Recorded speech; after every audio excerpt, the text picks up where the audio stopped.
இசைக்கே மகுடம் சூட்டிய எங்கள் இளமையான ராஜாவே, தாங்கள் வாழும் சமகாலத்தில் நாங்களும் வாழ்கிறோம் என்பதே நாங்கள் செய்த பெரும் பேறு. பண்ணையபுரத்து ராசாவே, உன் இசை கேட்டால் தென்றல் சேலை கட்டி கொள்கிறது. பூக்கள் எல்லாம் பாக்கள் எழுதி உன்னிடம் மெட்டு கேட்கின்றன. மூங்கில் எல்லாம் உன் மூச்சு காற்று பட்டுவிடாதா என ஏங்குகிறது. மூங்கில் மட்டுமா ஏங்குகிறது? எங்கள் செல்லம்மாள் கல்லூரி முழுவதும் உங்கள் சுவாசம் இசையாக நிறைய வேண்டும் என்று ஏங்குகின்றோம். இசையோடு வாய் உதிர்க்கும் வார்த்தைகளை கேட்பதற்காகவும் ஏங்குகின்றோம் ஐயா. இசைஞானி ஐயா அவர்களை உரையாற்ற அன்புடன் அழைக்கின்றோம்.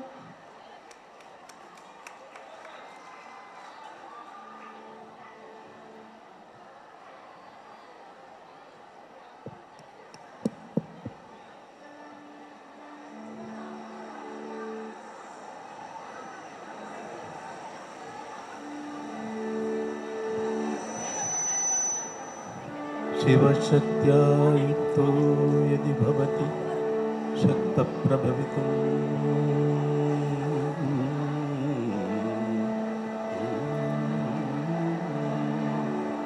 न चेदेवं देवो न खलु कुशलः स्पन्दितुमपि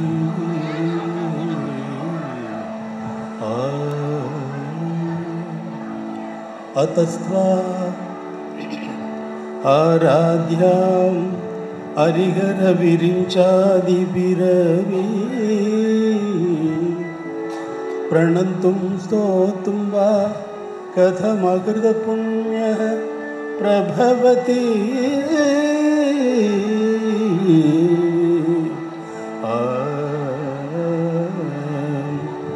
जननी जननी जगम्नी अगम्नी जननी जननी जगम्नी अगम्नी जगत्कारणिनी परिपूरणिनी जगत्कारणिनी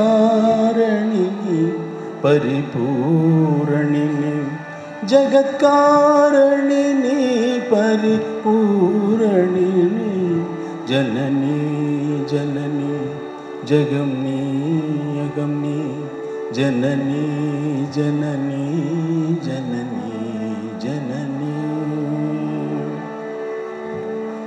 स्वर्णरेखयुடன் स्वयमाகி வந்த லிங்கரூபிணியே மூகாம்பிகையே ஸ்வர்ணரேகையுடன் स्वयमाகி வந்த லிங்கரூபிணியே மூகாம்பிகையே பல தோத்திரங்கள் தர்மசாஸ்திரங்கள் பணிந்தே துவதும் மணி நேத்திரங்கள் சக்தி பீட்டமும் நீ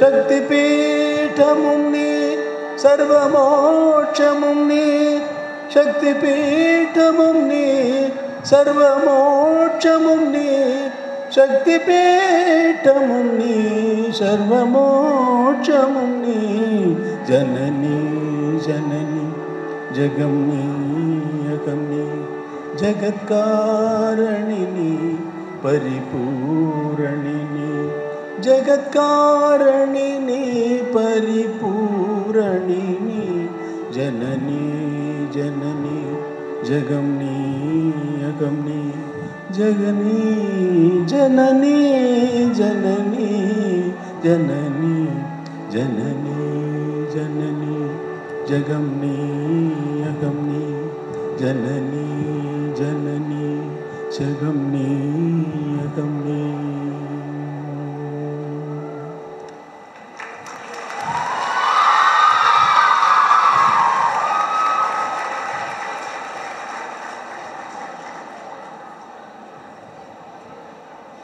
ஒரே ஒரு ஷட்ஜமம் பாடுனா சுதி சுத்தமாக அழகாக அது உங்கள் ஒழுங்காக பாடுனா அது எப்படி நம்மையெல்லாம் கட்டி போடுது பார்த்தீங்களா? நான் சுத்தமாக பாடினனோ இல்லையோ தெரியல, எனக்கு தெரியல. ஏன்னா உங்களுடைய சத்தங்களில் இவ்வளவு நேரம் நீங்கள் சத்தம் போட்டுக்கிட்டே இருந்தீங்க. உங்கள் சத்தமெல்லாம் போன இடம் தெரியல. நேராக இந்த பாடல் வந்து உங்களுக்கு செவி வழியாக உங்கள் உள்ளத்தில் புகுந்து உங்கள் உயிரோடு கலந்து அது என்னுடைய உயிரோடு என்னுடைய ஆன்மாவோடு கலந்து விட்டது என்பதை நான் பரிபூரணமாக உணர்கிறேன். நான் சொல்கிறது சத்தியமா? நான் சொல்கிறது சத்தியம்தானே? அதுபோல் இசையினுடைய மகத்துவம் அந்த மாதிரி. இந்த பாடல் நான் கம்போஸ் பண்ணுறதுக்கு முன்னாடி, வணக்கண்ணா, வணக்கண்ணா, நீங்கள் இருக்கீங்க தெரியுது, அடிக்கடி ஞாபகப்படுத்துங்க. இந்த பாடல் இல்லாத பொழுது ஒன்று இருந்திருக்கு இல்லையா? இந்த பாடல் நான் உருவாக்குறதுக்கு முன்னாடி எப்படி வந்தது இந்த பாடல்? இப்போ மேடம் வந்து காற்றினிலே வரும் கீதம் என்று பாடினாங்க. அதுக்கு கம்போஸ் பண்ணி என்ன 60 வருஷத்துக்கு மேலே ஆயிருக்கும். எஸ்வி வெங்கட்ராமன் என்ற மாபெரும் இசை மேதை கம்போஸ் பண்ணார். அவர் வந்து என்னை வந்து ரொம்ப சின்ன வயசில் ரொம்ப பாராட்டின ஒரு மாபெரும் இசையமைப்பாளர். அந்த இசையின் மகத்துவம் இந்த பாடல் உருவாவதற்கு முன்னாடி இது எப்படி இருந்தது, எங்கே இருந்தது, எப்படி வந்தது தெரியாது. ஆனால் வந்துருச்சு, பாடல் வந்துருச்சுன்னா எப்படி இந்த முழு வடிவத்தோடு எப்படி வருது? ஏதோ ஒரு ஃப்ராக்ஷன் ஆஃப் செகண்டில் வந்து எனக்கு டியூன் வருதுன்னா அது எங்கேருந்து வருது, எப்படி வருது அப்படிங்கிறது யாருக்குமே தெரியாது, யாரும் சொல்ல முடியாத ஒரு விஷயமாக இருக்கிறது. ஏனென்றால் இந்த கற்பனை ஜனடா டரட்டா டரட்டா டரட்டாங்கிற ஐடியா நினிசா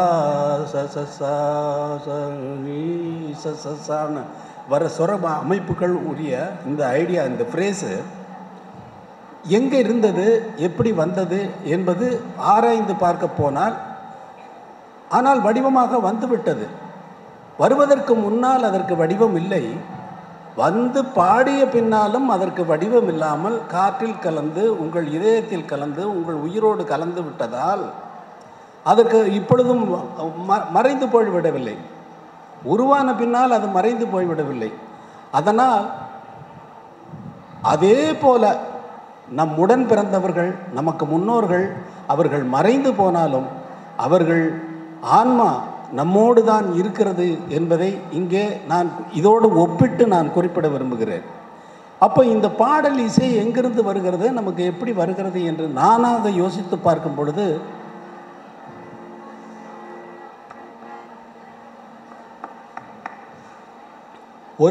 ஒரு திரைப்படத்தில் இதையே எனக்கு கேள்வியாக வந்தது. இந்த ஹம்பராம கொஞ்சம் இது கொஞ்சம் கட் பண்ணி வைங்க, வால்யூம் டவுன் பண்ணுங்க ஃபுல்லாக. ஓகே. இதையே கேள்வியாக வைத்து நான் கேட்கிறேன், எங்கே இருந்தாய் இசையே, நீ எங்கே இருந்தாய் இசையே, உயிரிலா உணர்விலா மனதிலா மதியிலா எங்கிருந்தோ எனக்குள் அள்ளிட குறையா ஊற்றாய் சுரக்கிறாய், இதை அறியாதிருந்தாலும் எனக்குள் ஊற்ற அமுதாய் இனிக்கிறாய், எங்கே இருந்தாய் இசையே, நீ எங்கே இருந்தாய் இசையே. இந்த இசை காற்றில் வந்த உடனே காற்றோட கலந்து மறைஞ்சு போயிடுது.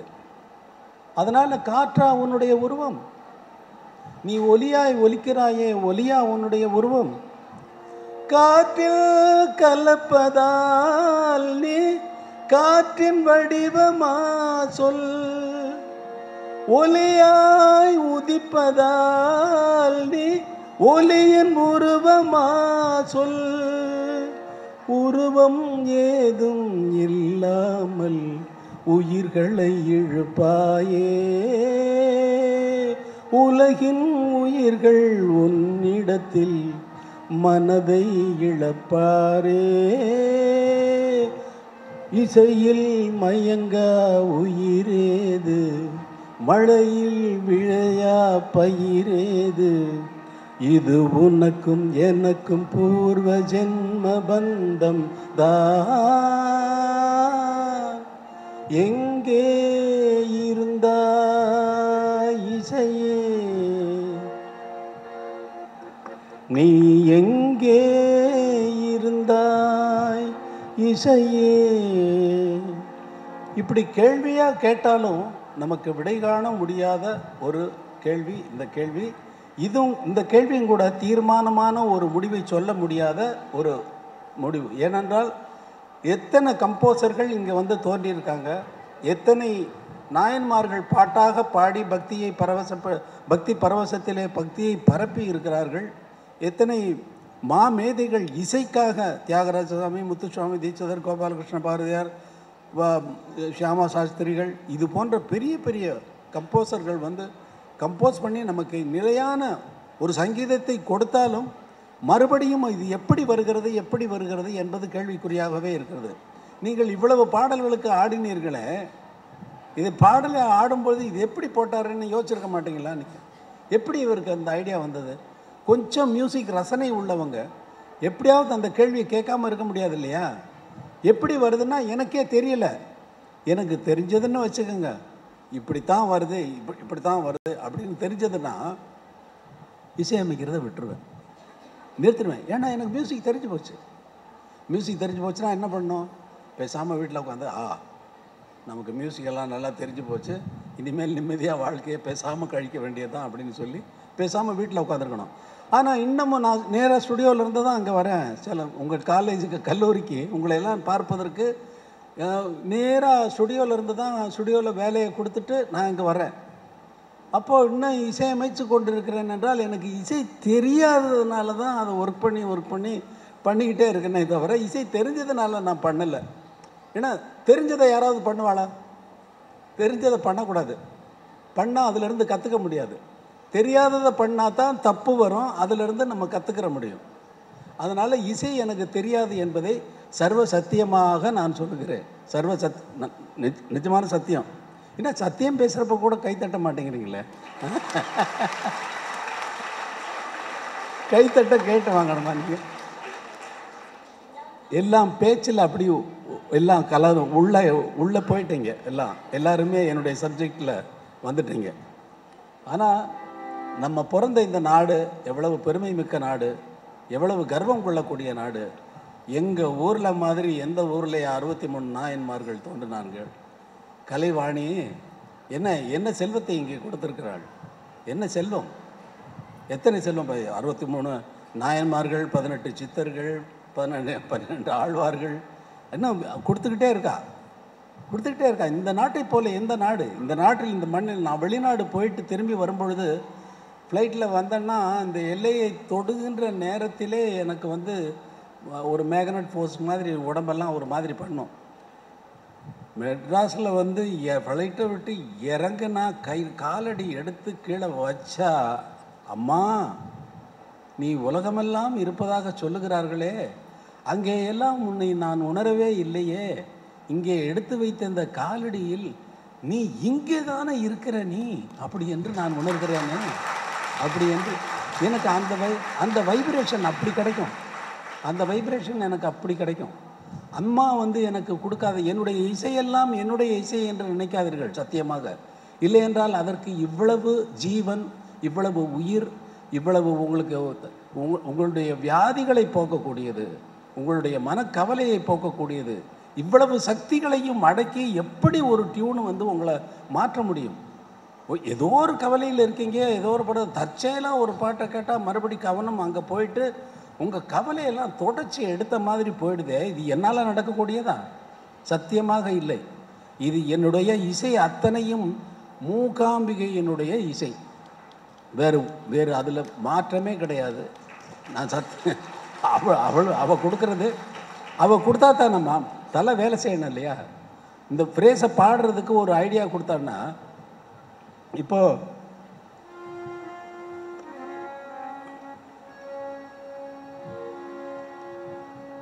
ஏதோ ஒரு ஐடியா வருது, இந்த ஐடியா அவள் கொடுக்கலன்னா எனக்கு எப்படி வரும் அப்படிங்கிறது ஒரு கேள்வி. ராத்திரியில் பூத்திருக்கும் தாமரைதான் கிழணும், ராஜசுகம் தேடி வர தூது விடும் கண்ணோ, சேலை சோலையே பருவசுகம் தேடும் மாலையே, பகலும் வழிவிடும் ராத்திரியில் பூத்திர். இந்த ஐடியா எப்படி வருது? இந்த அம்சானந்தி ராகத்தில் எவ்வளவோ பேர் பாட்டு போட்டிருக்காங்க. பாவன குரு பவன புர தேசமாசிரேன்னு சம்பை வைத்தியநாத பாகவதர் கம்போஸ் பண்ண கீர்த்தனை அது. இந்த கீர்த்தனையையும் நான் சினிமாவில் யூஸ் பண்ணேன். இருந்தாலும் இந்த ராகத்தில் இப்படி ஒரு லலிதமான ஒரு காதல் பாடல் எப்படி இதில் வர முடியும்? இதே பாடலை மாங்குயிலே பூங்குயிலே சேதி பொண்ணு கேளு, மாலையிட போகும் அந்த நாளும் இந்த நாளு அப்படி பாடலாம். ராத்திரியில் பூத்திருக்கும் தாமரைதான் பெண்ணோ, ராஜசுகம் தேடி வர தூது விடும் கண்ணோ, ராத்திரியில் பூத்திருக்கும் மாங்குயிலே பூங்குயிலே. என்ன விஷயம்னா, சந்தம் ஒன்று, ஆனால் அதை எடுத்துக்கொண்டு போகிற இதுகளில் வேறு வேறு விதமாக அதை ஒரே வேலை தான். இது ஏமாத்து வேலை தான், ஏமாத்து வேலை தான். தெருவில் வித்தை காட்டுறவன் எடுக்கிறான், தொப்பி குல்லாவை போட்டு மூடுறான், உள்ளே இருந்து ஏதோ ஒன்று மாம்பழத்தை வைக்கிறான், வச்சா மாம்பழத்திலேருந்து எடுத்தால் புறா வருது. அவன் எப்படி பண்ணுறான்னு அவனுக்கு தெரியும், ஆனால் பார்க்குறவங்களுக்கு நமக்கு தெரியாது.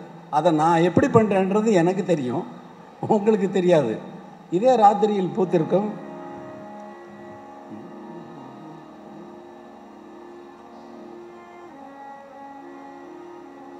ஒரு பாட்டு புதுசாக ரெக்கார்ட் பண்ணேன். அந்த பாட்டு இன்னும் வெளிவரல. அந்த பாட்டு என்னென்னா, பார்க்குறப்போ பார்க்குறப்போ பச்சை புள்ள போல, மற்றபடி சேட்டையெல்லாம் மன்மதனின் வேலை. பார்க்குறப்போ பார்க்குறப்போ பச்சை புள்ள போல, மற்றபடி சேட்டையெல்லாம் மன்மதனின் வேலை. தேகம் இது தேனா தேடி வந்ததா, மோகம் இது தீராத மோகம் இங்கு தீராதோ. பார்க்குறப்போ பார்க்குறப்போ பச்சை புள்ள போல, மற்றபடி சேட்டையெல்லாம் மன்மதனின் வேலை. இப்படி ஒரு பாட்டு வந்தது. பாட்டு வந்தால் டைரக்டர் உட்காந்துருக்காரு, அசிஸ்டன்ட் டைரக்டர் உட்காந்துருக்காங்க. பாட்டை போட்டு வெறும் ட்ராக், பாட்டே நான் பாடலை, பாடாமல் வெறும் டியூன் மட்டும் போகுது. அவங்க ஒய்ஃப் பக்கத்தில் உட்காந்துருக்காங்க, அவங்க கண்ணீர் விட்டு அழுகிறாங்க, அவங்களால தாங்க முடியல, கையெல்லாம் நடுங்கிறது.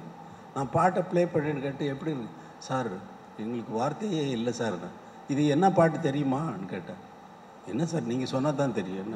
என்ன பாட்டை மாற்றி, அப்படின்னா பாட்டுன்னா இன்னொரு பாட்டை மாற்றி தான் போடணுமா என்ன? அப்படி இல்லை, அதில் என்ன விஷயம் அடங்கியிருக்குன்னா, ராத்திரியில் பூத்திருக்கும் தாமரை தான் கண்ணோ, ராஜசுகம் தேடி வர தூது விடும் கண்ணோ. அப்படின்னா இது நம்புற மாதிரியா இருக்கு? நம்ப முடியல. இல்லை, அவ்வளவு விஷயங்கள் இந்த மியூசிக்கில் இருக்குது. இன்னும் எவ்வளவோ விஷயங்கள் இருக்குது. இது அத்தனையும் உங்களுக்கு நான் எடுத்து சொல்ல முடியாது. எடுத்து சொன்னால் கிளாஸ் நடத்துகிற மாதிரி ஆகிடும். உங்களுக்கு வகுப்பில் எவ்வளோ போர் அடிக்குது? வகுப்பில் போர் அடிக்குதா, இன்ட்ரெஸ்டிங்காக போகுதா? சரியா கேட்கல. வகுப்பில் போர் அடிக்கலையா? இப்போ நான் வகுப்பு நடத்துகிறேன்னா,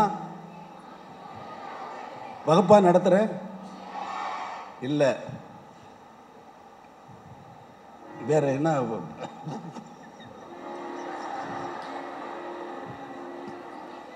என்னம்மா?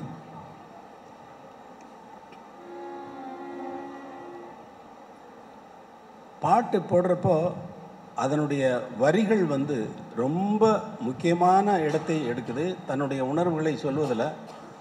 அதில் வந்து முக்கியமாக சொல்லணும்னா கவிஞர் அவர்களுக்கு கையெடுத்து கும்பிடணும். காலமெல்லாம் எவ்வளவு காலமானாலும் அழியாத பாடல்களை தந்து சென்றவர் கவிஞர் அவர்கள். கவிஞர் அவர் கடைசியாக எழுதின பாட்டு வந்து எனக்காக இல்லை, அவர் கடைசியாக எழுதுறாருன்னு தெரியாமலே நான் கம்போஸ் பண்ணிய கண்ணே கலைமானே என்ற பாடலை பாலு மகேந்திராவின் படத்திற்காக, அதான் 3ஆம் பிறை, அதான் அப்போல்லாம் நீங்கள் பிறந்திருப்பீங்களா என்னங்கிறதே சந்தேகம் இல்லையா? பாதி பேர் பிறந்திருக்க மாட்டீங்க. என்ன எல்லாம் அப்படி பேச.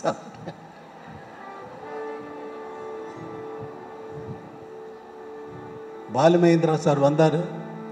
அவர் பாடல் எழுதுகிற வேகம் இருக்குதே, அந்த வேகம் உலகத்திலேயே யாருக்குமே கிடையாது.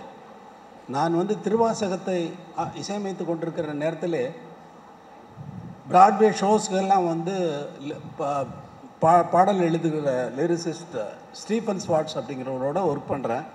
அவருக்கு திருவாசகத்தை முழுவதும் விளக்கி சொல்லிவிட்டு அவர் பாடலை எழுத சொன்னால் அவர் கேட்குறாரு, இப்படியே உங்களுக்கு டிரான்ஸ்லேஷன் வேணுமா அப்படின்னு கேட்டார். இல்லை, இதனுடைய சாராம்சத்தை எடுத்துக்கிட்டு நீங்கள் உங்கள் இஷ்டமாக நீங்கள் எழுதுங்க, நான் எங்கே ப்ளேஸ் பண்ணணுமோ அதை நான் ப்ளேஸ் பண்ணிக்கிறேன் அப்படின்னு சொன்னேன்.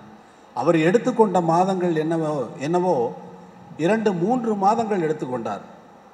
ஆனால் கவிஞர் கண்ணதாசன் சொன்னவுடன் உடனே அடுத்த நிமிடமே பாடலை சொல்லிவிடுவார். பாலுமகேந்திரா சிச்சுவேஷன் சொன்னார். சொல்லி முடித்த உடனே டியூன் என்ன போட்டிருக்க அப்படின்னு கேட்டார். தாரா தரரா தரரர தாரா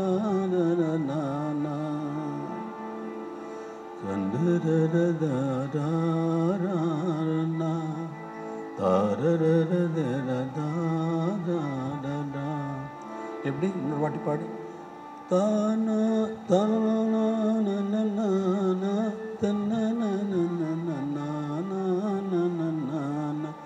கண்ணே கலைமானே கண்ணிமையில் என கண்டேன் உன்னை நானே. அப்புறம் அந்திப்பகல் உன்னை நான் பார்க்கிறேன், அந்திப்பகல் உன்னை நான் பார்க்கிறேன். அப்புறம் ஆண்டவனை அதைத்தான் கேட்கிறேன், ஆண்டவனை அதைத்தான் கேட்கிறேன். ஆரிராரோ ஓராரிரோ ஆரிராரோ ஓ ஆரிரோ. இப்படி சொல்கிற வேகத்தில் அந்த வார்த்தைகளை அள்ளி அள்ளி போட்டுக்கொண்டே போவார். ஒரு பாடல் ஒரு டூயட் பண்ணுறதுக்கு நாங்கள் கன்னட படத்துக்கு ஜிகே வெங்கடேஸ்வரன் நான் வந்து உதவியாளனாக ஒர்க் பண்ணிகிட்ருக்கேன். அப்போது ஒரு லவ் டூயட் பண்ணுறதுக்கு லவ் டூயட் பண்ணிகிட்ருக்கோம். டியூன் கொடுத்தாச்சு. கவிஞர் வந்து டைம் எடுக்கிறாரு. ஒரு வாரத்துக்கு மேலாகுது. அது ஒரு வாரத்துக்கு மேலாகி அது போனதை மறுபடியும் அதை எப்படியோ பாட்டு ரெக்கார்ட் பண்ணியாச்சு. அதே பாடலை வந்து இங்கே தமிழ் படத்தில் வந்து பொண்ணு ஊருக்கு புதுசு அப்படிங்கிற, பொண்ணு ஊருக்கு புதுசு இல்லை, பொண்ணும் அருண் பிரசாத் மூவிஸ், பொண்ணுக்கு தங்க மனசு என்ற அந்த படத்தில் நாங்கள் கம்போஸ் பண்ணுறதுக்கு ஜிகேபி உட்காராரு. ஜிகேபி மியூசிக்கு, ஜிகே வெங்கடேஷ் மியூசிக்கு. ஒரு வாரமாக உட்காந்து ட்ரை பண்ணுறோம். டியூன் வரல. அவருக்கு டியூன் வரல. டைரக்டர் கேட்குறாரு, பி மாதவன், என்ன வெங்கடேஷ் இன்னும் டியூனே வரல அப்படின்னோடனே நான் வந்து ஞாபகப்படுத்துகிறேன் இந்த பாட்டு, ஆனால் அந்த டூயட் ஒன்று போட்டோம் அந்த கன்னடா, அதுக்கு இது ரொம்ப நல்லாயிருக்கும் அப்படின்னு சொல்லி சொன்னால் அவர் வந்து சரி அதை சொல்லு அப்படின்னு சொன்னால் பாட்டில் ஓகே போச்சு. கவிஞர் பாட்டு எழுத வர்றாரு. கவிஞர் பாட்டு எழுத வந்த உடனே டியூனை சொல்லு அப்படின்னாரு. இந்த டியூன் ஆரம்பித்தா இடையில நிற்கவே நிற்காது. ஒரு ஃப்ரேஸாக போச்சு இல்லையா? கண்ணே கலைமானே கன்னிமை இல்லைன்னா கண்டேன் உன்னை நானே, அந்திப்பகல் உன்னை நான் பார்க்கிறேன், ஆண்டவனை இதைத்தான் இந்த மாதிரி ஃப்ரேஸாக போகாது. அவர் டியூன் ஆரம்பித்தா ஆரம்பிச்சதுலேருந்து முடிகிறது வரைக்கும் ஒரே போயிட்டே இருக்கும், எங்கேயுமே நிற்காது.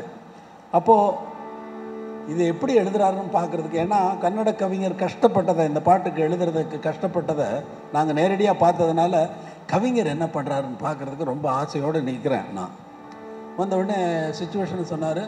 சொன்ன உடனே இப்போ என்ன டியூன் போட்டிருக்கே அப்படின்னா, பாடுறா அப்படின்னாரு. தாராடராரி தரா தரா தரடாடே தாராடனா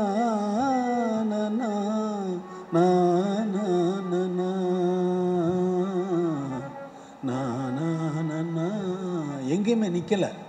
தானா முடியல. தனா தனா தரடாடிடே தாடாடிடே டடா தாடாடடா டாடாடடா. மெட்ராஸ்லேருந்து கிளம்புனா கன்னியாகுமரி இப்போ தான் வருது என்ன, அந்த மாதிரி. அவர் என்ன அவருக்கு ஃப்ரேஸாக வராததுனால என்ன இன்னொரு வாட்டி பாடினார்.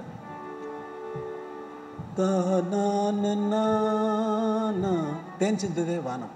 அரே சொல்கிறதுக்கு முன்னாடி சொல்கிறாரு, தேன் சிந்துதே வானம்.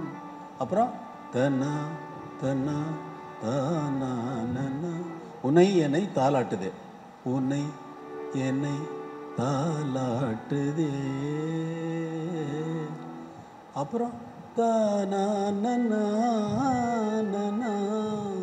மேகங்களே தரும் தானா ராகங்களே ராகங்களே.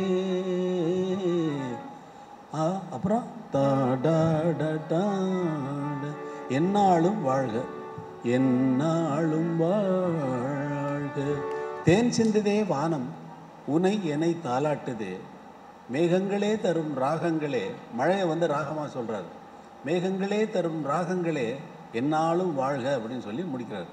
ஸோ கவிஞர் மாதிரி அவ்வளவு துரிதமாகவே சொன்ன வேகத்தில் பாட்டு எழுதக்கூடிய கவிஞர்கள் உலகத்திலேயே எங்குமே கிடையாது என்பது என்னுடைய அனுபவம். ஏனென்றால் தமிழ், மலையாளம், கன்னடம், தெலுங்கு, மராட்டி, ஹிந்தி, அதுக்கப்புறம் திருவாசகத்தில் ஸ்டீஃபன் ஸ்வாட்ஸோட அவர் பெரிய பிராட்வே அந்த பிராட்வே ஷோஸினுடைய பெரிய ரைட்டர், ப்ளே ரைட்டர். அவரோட கூட ஒர்க் பண்ணியாச்சு. நான் பார்த்துட்டேன், எல்லாத்தையும் பார்த்துட்டேன். சொன்ன உடனே வந்து பாட்டு கொடுக்குறது அவர் தான். ஆனால் அதுவும் நான் டியூன் எப்படி பாடுறேனோ அப்படியே இருக்கும். இப்போ பாருங்கள், அவர் எழுதின இன்னொரு பாடல் அது. இப்போ டியூன் பாடுறப்ப இந்த போர்ஷனுடைய ஆக்டிவேஷன் வந்து நிறையா இருக்காது இந்த டியூனில். நான் சொல்கிறேன், இந்த டியூனில் இல்லை, எல்லா டியூன்லையுமே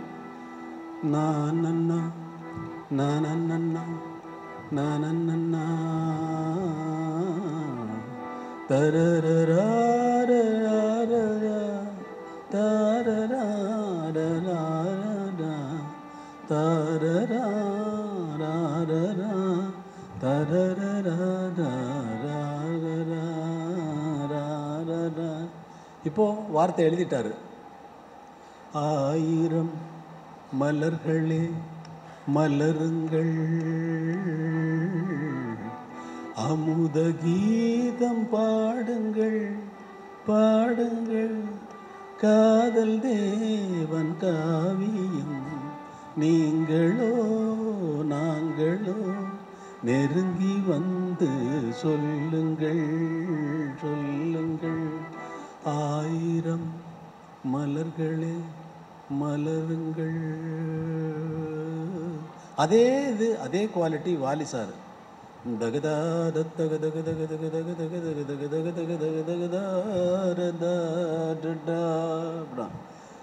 உளையோசை கலகல கலவன கவிதைகள் படிக்குது, குழு குழு தென்றல் காற்று வீசுது. வளையோசை கலகல கலவன அப்படி இல்லை, வரல.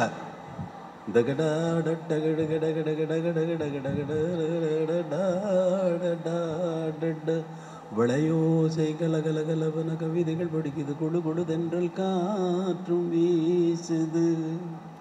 அப்படி இவ்வளவு திறமையானவர்களையெல்லாம் கொண்டிருக்கிறது இந்த தமிழகம். இந்த தமிழகம் இதற்காக நிறைய கர்வப்படலாம்.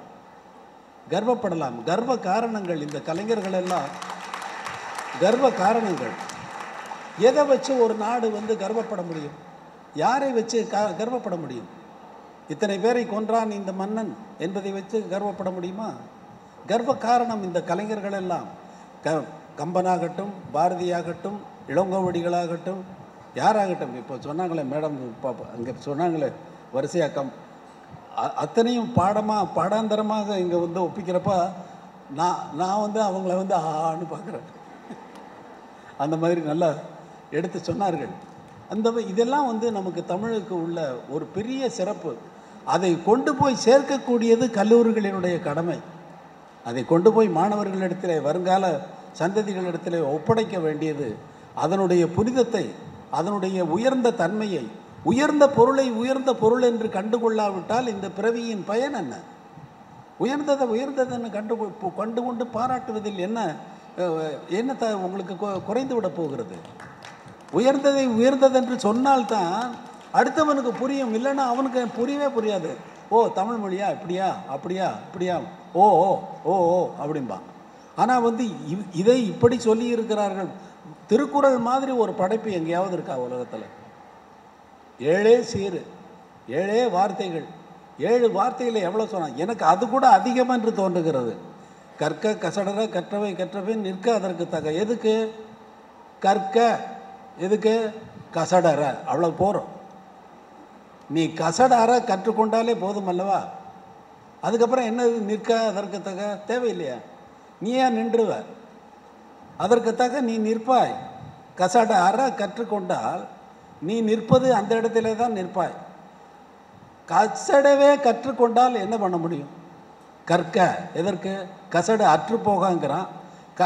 கற்றதெல்லாம் கசடுகள் என்றால் நாம் என்ன செய்ய முடியும்? அதனால் இந்த மாதிரி கல்லூரிகள் நல்ல நம்முடைய பொக்கிஷங்களை எல்லாம் வருங்கால சந்ததிகளை சேர்ப்பதற்கு சென்று சேர்ந்து அவர்கள் போற்றி பாதுகாக்கப்பட வேண்டிய முக்கியத்துவத்தை உணர்த்துவதற்காகத்தான் இந்த கல்லூரிகள் இருக்கின்றன என்பதில் நான் நம்பிக்கை கொண்டுள்ளேன். முழு நம்பிக்கையை வைத்திருக்கிறேன்.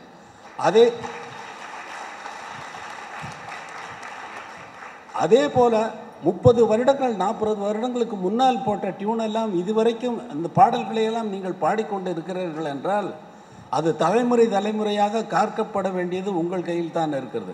நீங்கள் காக்க வேண்டிய அவசியமில்லை. நல்ல பொருளை நாம் காக்க வேண்டிய அவசியமில்லை.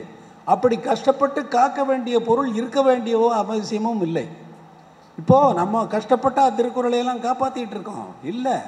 அதனுடைய தன்மை வந்து அதுவே நிலைத்து நிற்கக்கூடிய ஒரு தன்மையை உள்ளடக்கி நிற்பதால் நிலைத்து நிற்கின்றது.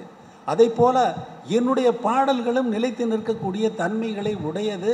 அது உங்களை வந்து சேர்த்தடைந்தது. வருங்கால சந்ததியர்களுக்கு அது போய் சேரும். அவர்களுடைய துக்கங்களையும் துயரங்களையும் கஷ்டங்களையும் மாற்றித்தரும். அவர்களுக்கு ஆன்ம திருப்தியை அளிக்கும். என்னென்ன வேண்டுமோ அதையெல்லாம் அளிக்கக்கூடிய சக்தி படைத்தவை இந்த இசையும் தமிழ் மொழியும். அதில் தோன்றிய அத்துணை உயர்ந்த பாடல்களும் உயர்ந்தவைகள் என்று கண்டுகொள்வது உங்களுக்கு முக்கியமான கடமைகளில் ஒன்று. உயர்ந்த பொருளை அடையாளம் கண்டுகொள்ள தவறிவிடாதீர்கள் மாணவிகளே. உங்களுக்கு எந்த வயதில் இசையின் மீது ஆர்வம் ஏற்பட்டது? ரொம்ப சின்ன வயசில்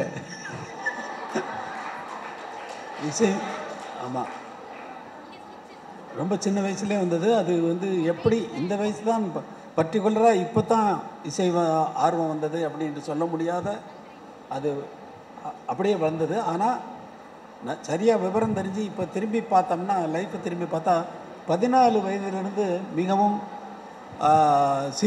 ரொம்ப சீரியஸாக ரொம்ப உக்கிரமாக அதிலிருந்து ரொம்ப வைராக்கியத்தோட இசையில் ஈடுபட்டேன் 14 வயது. நன்றி ஐயா.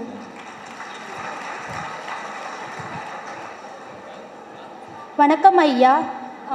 உங்களுக்கு பிடித்த ராகம் எது? மனோராகம். மனம்தான் அனைத்துக்கும் காரணம். மனம்தான் எல்லாவற்றுக்கும் காரணமாக இருக்கிறதால் மனதிலிருந்து எழக்கூடிய ராகங்களுக்கு கணக்கே இல்லை. அந்த ராகத்தில் நல்ல ராகம் கெட்ட ராகம் என்பதும் கிடையாது. எல்லாமே நல்ல ராகம்தான். ஆனால் ராகங்களில் ஏதாவது கெட்ட ராகம் நல்ல ராகம் இருக்கிறதா? இல்லை. ஆனால் பாடுறவன் பாடுறதுல ஐயோ கொன்னுட்டான்டா அப்படின்றது அளவுக்கு கை வைக்கிற அளவுக்கு பாடுறவங்க இருக்காங்க. எந்த ராகத்தையும் மனோராகம் மன தர்மப்படி இஷ்டப்படி அதை விட்டு வழுவாமல் பாடுவது மனோராகம். இசையமைக்கும் போது எந்த ராகம் கடினமாக இருக்கும்னு நீங்கள் நினைக்கிறீங்க ஐயா? எல்லா ராகமும் கடினமாக நினச்சா கடினமானது, லேசாக நினச்சா லேசானது. நன்றி ஐயா. வணக்கம் ஐயா, உங்களின் சிம்போனி இசை பற்றி கொஞ்சம் பகிர்ந்து கொள்ளுங்கள். அது சொன்னால் நீ புரிஞ்சுக்கிறக்கூடிய மனநிலையில் இருக்கையா? அது ரொம்ப முக்கியம். கேள்வி கேட்குறத விட கேள்வி கேட்குறவங்க சொல்கிற பதிலை புரிஞ்சு கொள்ளக்கூடிய மனப்பக்குவத்தில் இருந்தால் தான் நான் சொல்கிறது உனக்கு புரியும், நான் சொல்கிறதுக்கும் பிரயோஜனம் இருக்கும். அதனால் நன்றி ஐயா. வணக்கம் ஐயா. ஐயா, உணர்வுகளுக்கு ஏற்ற ராகம் இருக்கிறதா அல்லது நிகழ்வுகளுக்கு ஏற்றவாறு நீங்கள் ராகங்களை தேடுகிறீர்கள்? ராகங்களை நான் தேடுவதில்லை, ராகங்கள் என்னை தேடிக்கொண்டு வரும்.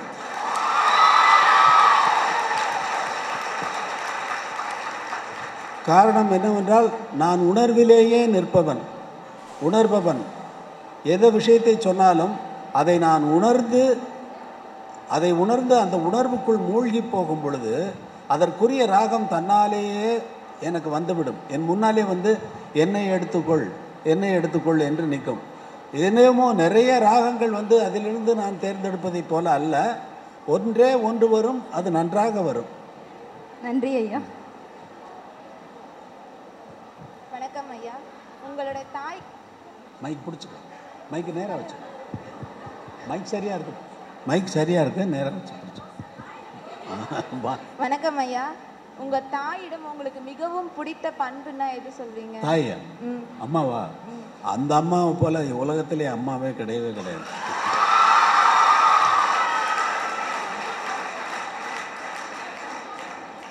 நானும் என் அண்ணன் பாஸ்கரும் சென்னைக்கு வருவதாக முடிவு செய்து, அம்மா நாங்கள் சென்னைக்கு போக வேண்டும், எங்களுக்கு காசு வேணும் என்று கேட்டால், வீட்டில் இருந்த ரேடியோவை 800 ரூபாய், அந்த நேரத்தில் 800 ரூபாய் பெருமானம் உள்ள ஒரு ரேடியோவை 400 ரூபாய்க்கு விற்று, இந்த 400 ரூபாயையும் எங்கள் கையில் கொடுத்து, போருமாப்பா உங்களுக்கு அது என்று கேட்டு வழி அனுப்பி வைத்தார்கள்.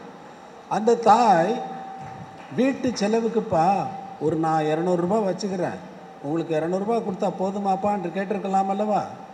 கேட்கவில்லை. இந்த பசங்க எப்படிப்பட்ட கேட்கவில்லை. ஆனால் இந்த பசங்க எப்படிப்பட்டவனுங்க? அவனுங்களும் சாதாரணமாக இல்லை. 400 ரூபாயும் வாங்கிட்டு, அம்மா நீங்கள் வீட்டு செலவுக்கு என்ன பண்ணுவீங்க, இது ஒரு 50 ரூபாய் வச்சுக்கிறீங்களா அப்படின்னா அது கேட்டானுங்களா? கேட்கல. அது எங்களுக்குள் அம்மாவுக்கும் பிள்ளைகளுக்கும் அந்த உணர்வே இல்லை. பையங்க பணம் கேட்டாங்க, போதுமாப்பா என்று கேட்டு அந்த 400 ரூபாயை கொடுக்குறாங்க. போதுமாப்பான்னா இன்னும் வேணும்னு கேட்டால் எங்கேருந்து போவாங்க? கையில் இருந்தது அத்தனையும் கொடுத்து விட்டார்கள். இதை எந்த கல்லூரி தர முடியும்? இந்த பண்பை எந்த யூனிவர்சிட்டி கொடுக்க முடியும்? இதுதான் பண்பு, இதுதான் கற்றுக்கொள்ளப்பட வேண்டியது. அது என்னுடைய தாயிடம் நிறையவே இருந்தது. இப்படிப்பட்ட தாய்க்கு என்னுடைய மனைவி அவர்களுக்கு தேவையானது எல்லாவற்றையும் கவனித்து கொண்டு வருகின்ற நேரத்தில் முக்கியமாக நான் எங்கேயுமே சொல்லாத ஒரு விஷயத்தை இங்கே சொல்லுகிறேன். என் அம்மாவிற்கென்று நான் லட்சமாக சம்பாதித்து கொண்டிருந்த நேரத்தில் கூட ஒரு சிறிய நகையோ, ஒரு காதணியோ, ஒரு தங்கமோ, ஒரு புடவையோ, ஒரு துணிமணியோ எதுவுமே எடுத்து கொடுக்கவில்லை. அவர்களும் கேட்டதில்லை. ஒரே ஒரு முறை என்னிடம் அப்பா எனக்கு கொஞ்சம் பணம் வேணுமேப்பா. அம்மா உங்களுக்கும் எனக்கும் எதுக்குமா பணம் அப்படின்னு நான் கேட்குறேன். இல்லைப்பா எனக்கு வேணும்ப்பா. எதுக்குன்னு தெரியல. எவ்வளோம்மா பணம் வேணும்னு அவங்க ரொம்ப பெரிய தொகையை கேட்க போகிற மாதிரி நினச்சிக்கிட்டு தயங்கி இல்லைப்பா இல்லைப்பான்னு ரொம்ப இழுக்கிறாங்க. சொல்லுங்கம்மா, பரவாயில்ல, சொல்லுங்கள். ஒரு 2000 ரூபா பணம் வேணும்ப்பா அப்படின்னாங்க. எனக்கு பயங்கரமான உள்ளுக்குள்ளே சிரிப்பு. என்னம்மா இப்படி கேட்குறீங்க, 2000 ரூபாயா அப்படின்னு ஆக்ட் பண்ணுறேன் நான். 2000 ரூபாய்ப்பா? ஆமாப்பா, ரொம்ப கேட்டேனா? இல்லைம்மா, 2000 ரூபாய் கொடுத்துட்டு சிரிச்சுட்டு போனேன். அந்த ஒரே ஒரு முறை தான் அது நடந்திருக்கிறதே தவிர என்னுடைய மனைவியை பற்றியோ எந்த குறையும் சொல்லாமல், மனைவிட்ட எல்லா பொறுப்பும் போயிடுதுன்னு வச்சுக்கோங்களேன். பொறுப்பு இப்பெல்லாம் போயிருக்கும் பொழுது, என்னப்பா நான் இருக்கிறப்ப எதுக்கு எல்லா பொறுப்பும் அவளே பார்க்கணும், நான் பார்க்குறேனே அப்படின்னு சொல்லியிருக்கலாம் இல்லையா? அந்த பண்பே இல்லை. அந்த மாதிரி ஒரு தாயை ஒரு சிறு குறை என் மனைவியை பற்றி என் அம்மா என்னிடம் முறையிட்டதில்லை. அதே போல் என் மனைவியும் என் அம்மாவை பற்றி எந்த வார்த்தையுமே சொன்னதில்லை. அவர்களுக்கு தேவையானது எல்லாவற்றையும் செய்து கொண்டு வந்தாள். என் அம்மாவிற்கு நான் அம்மா இருக்கும் பொழுதே, அம்மா இறந்து போனதாக எனக்கு படத்திலே சிச்சுவேஷன் சொன்னால், பொண்ணை போல ஆத்தா என்ன பித்து போட்டா, என்ன பெத்த ஆத்தா கண்ணீரைத்தான் பார்த்தா, சொல்லி சொல்லி யாராது சொன்னா துயர் தீராது, சொல்லி சொல்லி யாராது சொன்னா துயர் தீராது, பொண்ணை போல ஆத்தா என்ன பெத்து போட்டா, என்ன பெத்த ஆத்தா கண்ணீரைத்தான் பார்த்தா. இதில் தான் பொண்ணை கேட்கும் வாயில் ஒரு சேலை கட்ட ஆத்தா ஒரு நூலை கூட நானும் உனக்கு வாங்கி கொடுத்ததில்லைன்னு சொல்லி இதில் அந்த வரிகள் வரும். அது அவங்க இருக்கும் பொழுதே இந்த பாடலை ரெக்கார்ட் செய்து அவர்களுக்கு அம்மா அங்கே வாங்க அப்படின்னு சொல்லி பாட்டை போட்டு காட்டுறேன். பாட்டை கேட்டுட்டு என்னப்பா அப்படின்னாங்க. இல்லைம்மா, படத்தில் சிச்சுவேஷன் அந்த மாதிரி அப்படின்னா கண்ணில் தண்ணியாக கொட்டுது அம்மாவுக்கு, அம்மாவுடைய பாட்டு கேட்டு. அந்த மாதிரியான ஒரு தாய் உலகத்தில் எங்கேயும் பார்க்க முடியாதும்மா. எனக்கு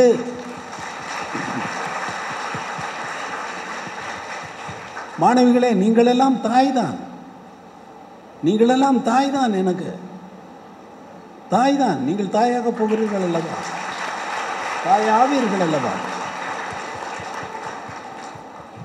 இதுலேருந்தே தெரியுது நீங்கள் உங்கள் அம்மாவை எவ்வளோ லவ் பண்ணுறீங்கன்ட்டு. அப்புறம் எங்களுடைய மாணவிகள் பறையாட்டம் ஆடினாங்களே, அது எப்படி இருந்தது? எவ்வளோ கைத்தட்டினாங்க, அதுக்கு தான் கைத்தட்டு ஜாஸ்தியாக இருந்தது. அதிலிருந்தே தெரிந்து கொள்ளலாம். ரொம்ப நன்றி ஐயா. வணக்கம் ஐயா. நீங்கள் இதுவரை வாங்கிய விருதுகளில் நீங்கள் மிகவும் பெரிதாக மதிக்கக்கூடிய விருது எதுங்க ஐயா?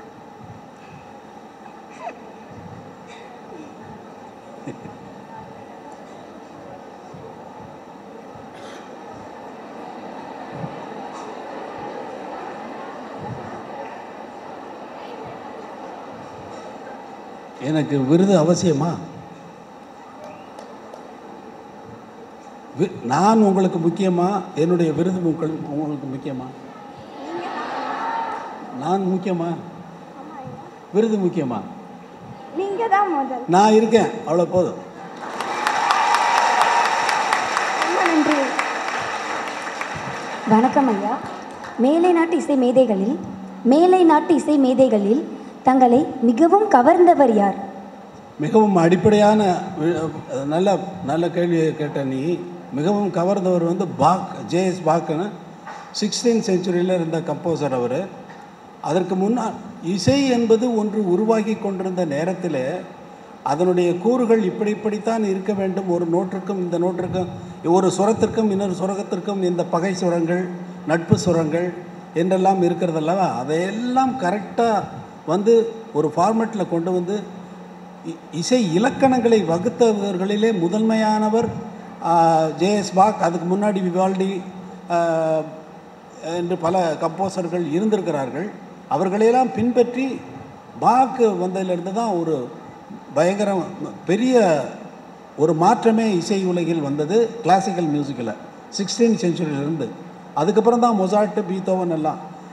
பின்னால் வந்த கம்போசர்கள் எல்லாருக்கும் ஏதாவது ஒரு சின்ன ஃப்ரேஸாவது, சின்ன எலிமெண்ட்டாவது பாக்கினுடைய இசையிலிருந்து வந்துவிடும். ஏதாவது ஒரு ஃப்ரேஸ் அவருடைய எலிமெண்ட்ஸ் இல்லாமல் பின்னாடி வந்த கம்போசர்கள் யாருமே கம்போஸ் பண்ணலை. அதனால் பாக்கு என்பவர் தான் எனக்கு மிகவும் பிடிக்கும். இத்தனை கம்போசர்களுக்கையும் நான் சாஷ்டாங்கமாக விழுந்து நமஸ்காரம் பண்ணக்கூடிய மனநிலை எனக்கு இருந்தாலும் அத்தனை கம்போசர்களுடைய காம்போசிஷன்ஸையும் நான் வந்து கேட்டு கேட்டு கேட்டு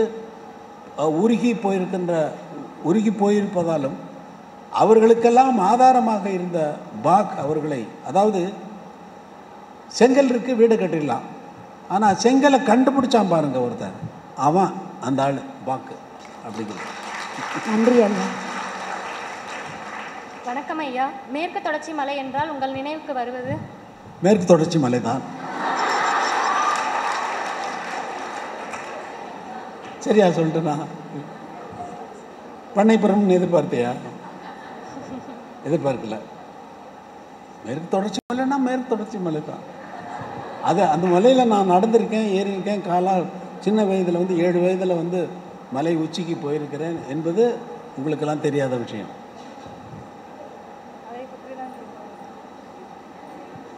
அதை பற்றி தான் உங்களோட அனுபவம் பற்றி சொல்லுங்கள். அதை பற்றி அனுபவம் சொல்ல, நீ மத்தியானத்துக்கு மேலே ஃப்ரீயாக இருக்கியா? பிரசாத் ஸ்டுடியோவுக்கு வந்துடு. அது அவ்வளோ ரொம்ப பெரிய கதை அது. அதை பற்றி அந்த காற்றும் அந்த நீரும் அந்த அந்த ஊற்றினுடைய சுவையும் அந்த ஊற்றிலிருந்து வரக்கூடிய நீரின் சுவையும் அது வேற மனம். அது ஒரு வள்ளுவர் சொன்ன மாதிரி இருவேறு உலகத்து இயல்பு என்ற மாதிரி அது வேறு உலகம், இது வேறு உலகம். நன்றி ஐயா. வணக்கம் ஐயா. எழுத்தாளர் ஜெயகாந்தன் அவர்களுடனான உங்களுடைய அனுபவங்கள் என்ன? அதை எங்கள் கூட பகிர்ந்துக்கிறீங்க ஐயா. ஐயோ, ஜெயகாந்தன் வந்து எங்களுக்கெல்லாம் ஹீரோ. ஜெயகாந்தனும் சரி, கண்ணதாசனும் சரி. ஜெயகாந்தன் வந்து அதில் முதலிடம் வகிப்பவர். நாங்கள் சினிமாவில் சேரணும்னு சொல்லிட்டு, சினிமாவில் இசையமைக்கணும்னு சொல்லிட்டு ஊர்லேருந்து கிளம்பி வந்துட்டு எல்லாம் தங்கிட்டு வந்து ஒரு நாள் வந்து எல்லாரையும் பார்த்துட்ருக்கோம். இன்னும் செட் ஆகலை. வாடகை ரூமில் தான் இருக்கிறோம். வாடகை கொடுக்க முடியாத சூழ்நிலையில் சரி போய் பார்த்து எல்லாரையும் பார்த்துட்டு வரலான்னு சொல்லிட்டு, ஜெயகாந்தன் முன்னாலேயே கம்யூனிஸ்ட் கட்சியில் இருக்கும் பொழுதே அவர் அறிமுகமானதனால் அவரையும் போய் பார்த்து விட்டு வரலாம் என்று நான், என்னுடைய அண்ணன் பாஸ்கர், டைரக்டர் பாரதி ராஜா தெரியும்ல உங்களுக்கெல்லாம்? கேள்விப்பட்டிருக்கீங்களே? அதான் பாரதி ராஜா 3 பேரும், நாங்கள் 3 பேரும் இணைபிரியாத நண்பர்கள். 3 பேரும் போனால் வந்து அவர் நுங்கம்பாக்கத்தில் ஒரு வீட்டில் இருக்கார். போன உடனே வாருங்கள் தோழர் என்பது கம்யூனிஸ்ட் கட்சிக்காரர்களுக்கே இருக்கக்கூடிய யாரை கூப்பிட்டாலும் அவர் பேரை சொல்லி தோழர் என்று சொல்லுவார்கள். என்ன தோழர், வந்த விஷயம் அப்படின்னு கேட்டால்,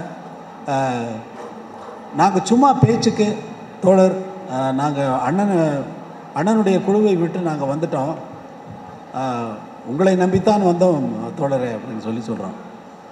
அவர் கொஞ்ச நேரம் அமைதியாகிட்டார். ஒன்றுமே பேசலை. ரொம்ப சைலண்ட்டாக போகுது. சைலண்ட்டாக போயிட்டே இருக்குது. என்ன ஒன்றுமே பேசலேன்னு, என்னை கேட்காமல், என்னுடைய அனுமதி இல்லாமல் என்னை நீங்கள் எப்படி நம்பி வரலாம் என்று கேட்குறேன். எங்களுக்கு அடைச்சி போச்சுன்னா பலார்னு அரைகிற மாதிரி கேட்குறாரு இவர். என்னையா இவர் என்ன அப்புறம் பார்த்துட்டு ரொம்ப நேரம் ஒரு இறுக்கமான சூழ்நிலை, யாருக்கும் எதுவும் பேச வரவில்லை. வெளியே வந்தால் பாஸ்கரும் பாரதி ராஜாவும் விழுந்து சிரிக்கிறார்கள். என்னையா இவன் கம்யூனிஸ்ட்டு, உலகத்துக்கெல்லாம் கம்யூனிஸ்ட் தத்துவம் பற்றி, தொழிலாளி ஏகாதிபத்தியம் அது இதுன்னு பேசுகிறான், இங்கே வந்தால் உங்களை நம்பித்தான் வந்தோன்னு ஒரு பேச்சுக்கு சொன்னால், அப்படியா தோழர்களே, பரவாயில்லை, நான் முயற்சி செய்வோம் என்று ஒரு ஆறுதலுக்காகவாவது ஒரு வார்த்தை சொல்ல மாட்டானா அந்த ஆள்? அப்படின்னா நான் மட்டும் சொன்னேன், பாரதி, நீ எல்லாம் தப்பு, நீங்கள் உங்களை நம்ப வேண்டும் என்று சொன்னான். பார்த்தியா, நீங்கள் என்னை நம்பி என்னுடைய அனுமதி இல்லாமல் எப்படி, அவருடைய அனுமதி இல்லாமல் எப்படி அவரை நம்புறது? நீங்கள் உங்களை நம்ப வேண்டும் என்று சொன்னான். பார்த்தியா, அதுதான் ஜெயகாந்தன் என்று சொல்லி அவரை என்னுடைய குருவாக ஏற்றுக்கொண்டேன். பிற்காலத்தில் நண்பர்களாக ஆகிவிட்டோம் என்றாலும் அப்பொழுது இந்த நிகழ்வு அப்பொழுது நடந்தது. நன்றி ஐயா. வணக்கம் ஐயா. நீங்கள் திரைத்துறைக்கு வருவதற்கு முன் அமைத்த முதல் டியூன் எது? முதல் டியூன் வந்து முதல் டியூன் நிறையா போட்டு போட்டு சிச்சி இது நல்லா இல்லைன்னு தூக்கி போட்டாலாம் எக்கச்சக்கமாக இருக்குது. ஆனால் குறிப்பிட்டு சொல்லுகிற மாதிரி என்னுடைய 1960 17வது வயது நடந்து கொண்டிருக்கிறது. அப்பொழுது எங்கள் பெரிய அண்ணன் பாவலர் வரதராஜன் என்றால் எங்களுக்கெல்லாம் பயம். அவர் தான் பாடுவார், நாங்கள் ஹார்மோனியம் வாசிப்போம். அந்த நேரத்தில் தஞ்சாவூர் ஜில்லாவில் வேதாரண்யம் பகுதியிலே எங்களுடைய கச்சேரி ஒரு வார காலம் இருந்தது. திடீரென்று பாரத பிரதமர் நேரு மறைந்து விட்டதால் நிகழ்ச்சியை ரத்து செய்ய வேண்டிய ஒரு சூழ்நிலை வந்த பொழுது அன்றைய நாள் கவிஞர் கண்ணதாசன் எழுதிய ஒரு அகவல் தினத்தந்தியிலே பிரசுரித்திருந்தார்கள். இரங்கல் அஞ்சலி பாடல், நேருவுக்கு எழுதிய இரங்கல் பாடலை பிரசுரித்திருந்தார்கள். அதை நான் வந்து கட்சி ஆஃபீஸில் உட்காந்துட்டு நான் டியூன் போட்டுட்டு இருந்தேன். டியூன் போட்டதை வந்து அண்ணா கேட்டுட்டாங்க. அண்ணா என்ன பண்ணாங்க, கம்யூனிஸ்ட் கட்சி அந்த தலைவர்களை கூப்பிட்டு, இதை ஏன் நிகழ்ச்சியை ரத்து செய்கிறீர்கள், நேருவுக்கு அஞ்சலி செய்யும் பொருட்டு இந்த நிகழ்ச்சியை மாற்றிவிடலாம் என்று அவர்கள் தலைவர்களிடம் பேசிய பொழுது, அதே போல் நேருவுக்கு அஞ்சலி செய்யும் பொருட்டு கம்யூனிஸ்ட் கட்சி கூட்டம் நடக்கிறது, அதில் பாவலர் வரதராஜன் கச்சேரி நடக்கிறது என்று விளம்பரம் செய்து விட்டார்கள். அன்றைய தினம் வந்து மேடையில் ஏறி உட்காந்துட்டு அஞ்சலி செய்யும் போது முதல் கொடி வணக்கம் பாடுவார்கள். அண்ணன் பாடி முடித்தவுடன் என்னை பார்த்து, நேருவுக்கு அஞ்சலி செய்யும் போட்டு கவிஞர் கண்ணதாசன் அவர்கள் எழுதிய பாடலை நீங்கள் இப்பொழுது கேட்கலாம் என்று என்னை கையை காட்டி விட்டாங்க.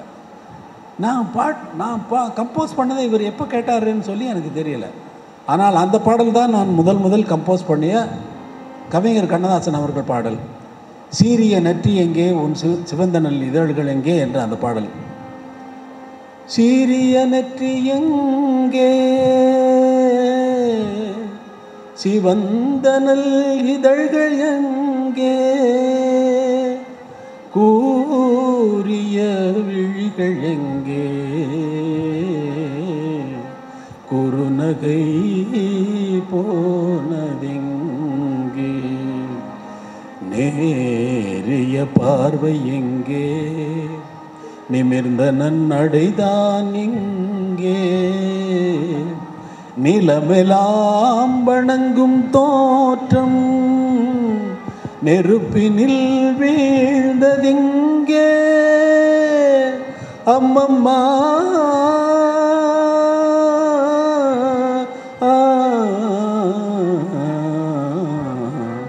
அம்மம்மா என்ன சொல்வேன், அம்மம்மா என்ன சொல்வேன், அண்ணலை தீயிலிட்டார் பிள்ளையை தீயிலிட்டார், பிள்ளையை தீயிலிட்டார், அம்மம்மா என்ன சொல்வேன், அண்ணலை தீயிலிட்டார். இதுதான் நான் முதல் கம்போஸ் பண்ணிய 17வது வயதில் கம்போஸ் செய்த பாடல், கவிஞர் கண்ணதாசன் அவர்களின் பாடல். நன்றி ஐயா. எங்கேயோ கொண்டு போகிறீங்களே நீங்கள். உங்களை பிரசாத் ஸ்டுடியோ போகிற சொன்னால் பிரசாத் ஸ்டுடியோவே எங்கேயே கொண்டு வந்து விட்டீர்கள். உங்கள் குழந்தைக்கு என்ன பாட்டு பாடுங்க? உங்கள் குழந்தைக்கு முதல்ல என்ன பாட்டு பாடுங்க? உங்கள் குழந்தைக்கு நீங்கள் முதல்ல பாடின பாடல். குழந்தைக்காக பாடின பாட்டில் கண்மணி தென்றல் என்னிடம் வந்து கதை ஒன்று சொன்னதடி, சின்ன கதை ஒன்று சொன்னதடி, அது என்னிடம் சொன்னதை உன்னிடம் சொல்லிட இதயம் துடித்ததடி. நான் குழந்தைக்கு பாடின பாட்டு, ஆனால் அந்த குழந்தைக்கு புரியுமாங்கிறது கேள்வி. போதுமா? குழந்தைக்கு தான் பாடினா உனக்கு புரிஞ்சுதா? புரியுது.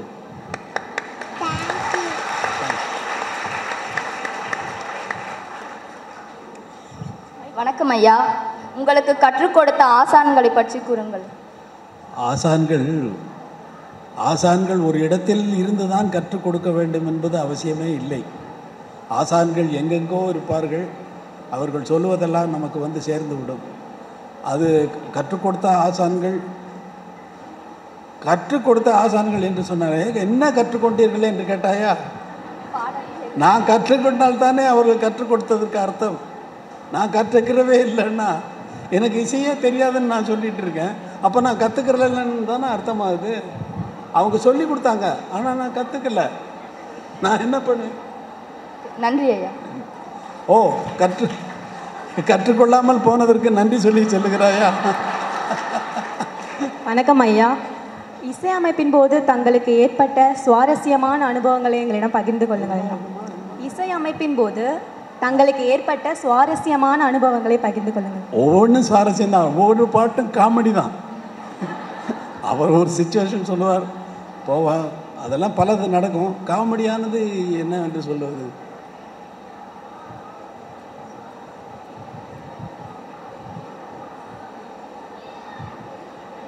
ஒரு மலையாள படத்திற்கு கம்போஸ் செய்யும் பொழுது என்எஸ் கிருஷ்ணனுடைய ஒரு டியூனை போட்டு அந்த இதை பாடலாம் அப்படின்னு சொல்லி பாட்டு எழுத சொன்னேன்.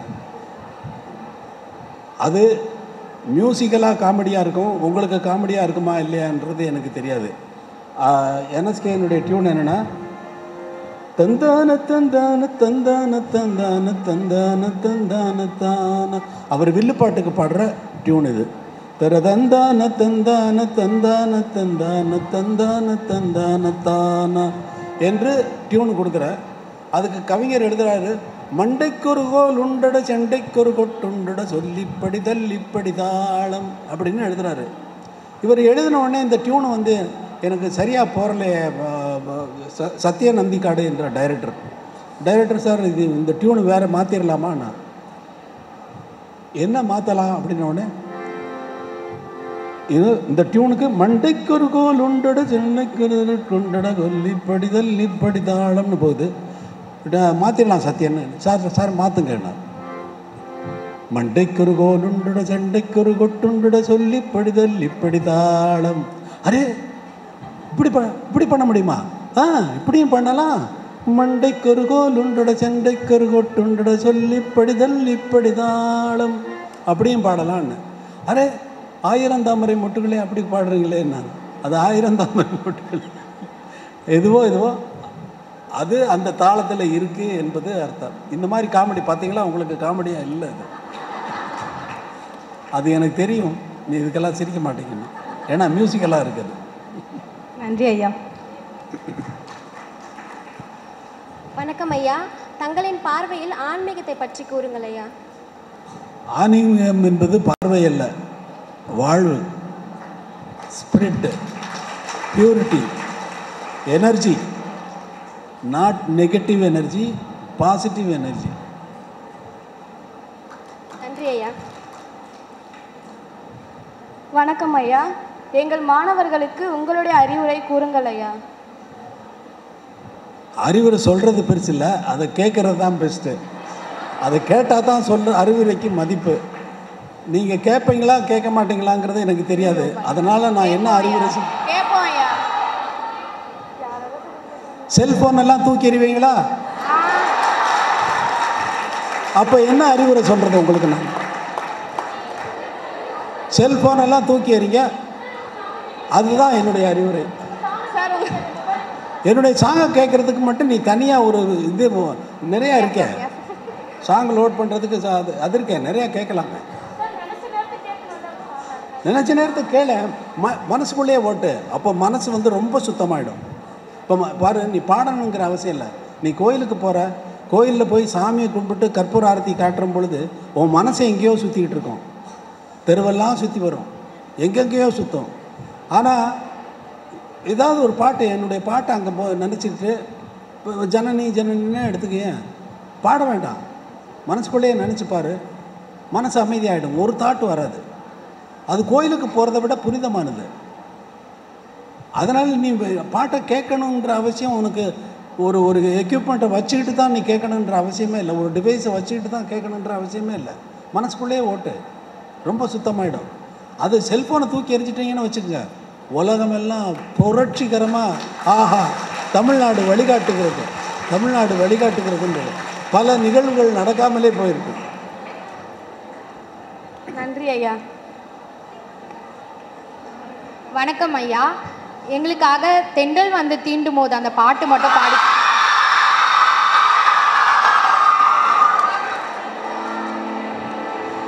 தந்தத நதா நதா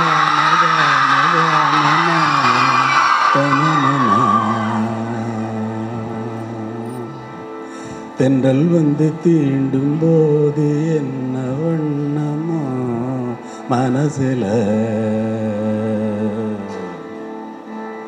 திங்கள் வந்து காயும் போது என்ன வண்ணமோ நனப்புல,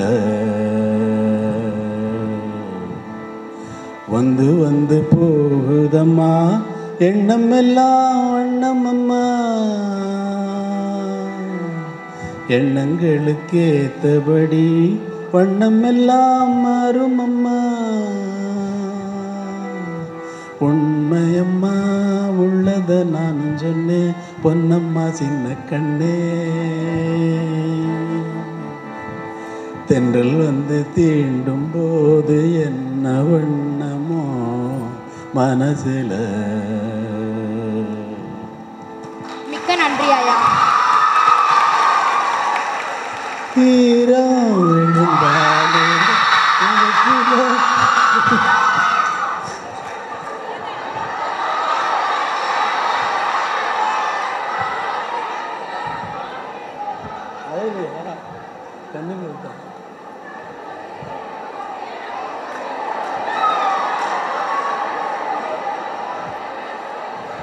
இது மாதிரி எத்தனை பேருக்கு வருது? எல்லாருக்கும் வரும். எல்லாருக்கும் வருதா? ரொம்ப நன்றி சார் எங்கள் காலேஜ்க்கு வந்ததுக்கு. தெம்பாண்டி சீமையில சாங் உங்கள் தாய்களுக்காக ப்ளீஸ்.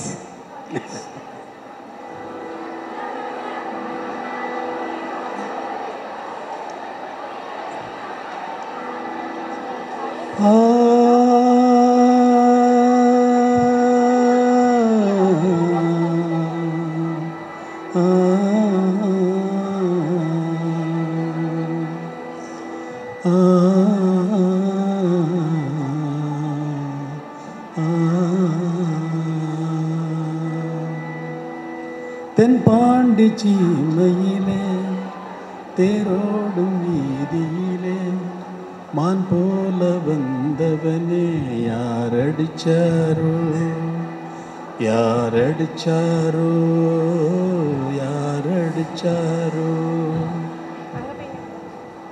வளரும் பிறையே தேயாதே இனியும் அழுது தேம்பாதே, அழுதா மனசு தாங்காதே, அழுதா மனசு தாங்காதே, தென்பாண்டி சீமையிலே தேரோடும் வீதியிலே மான் போல வந்தவனே யாரடிச்சாரோ யாரடிச்சாரோ யாரடிச்சாரோ. இதவே இப்போ வெளிநாட்டுக்கு போய் கச்சேரி பண்ணன்னா 7 கடல் கடந்து இங்கு வந்து வாழ்பவரே என்னாலும் உமக்கெனவே இசை தொடுப்பேனே இசை தொடுப்பேனே. அவங்களுக்கு மட்டும் இல்லை, என்னாலும் உமக்கெனவே இசை தொடுப்பேனே இசை தொடுப்பேனே.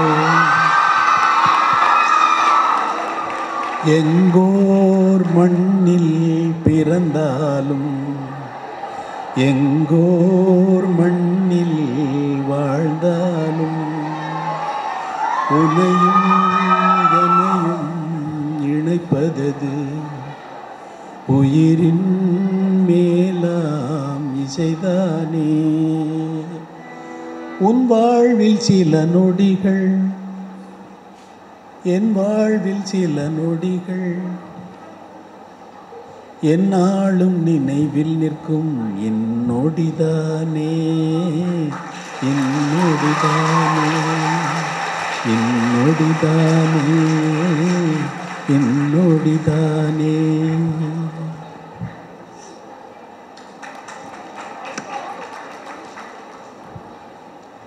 வணக்கம் ஐயா. எங்களுக்காக சொர்க்கமே என்றாலும் சாங்க கொஞ்சம் வரி பாடுங்க.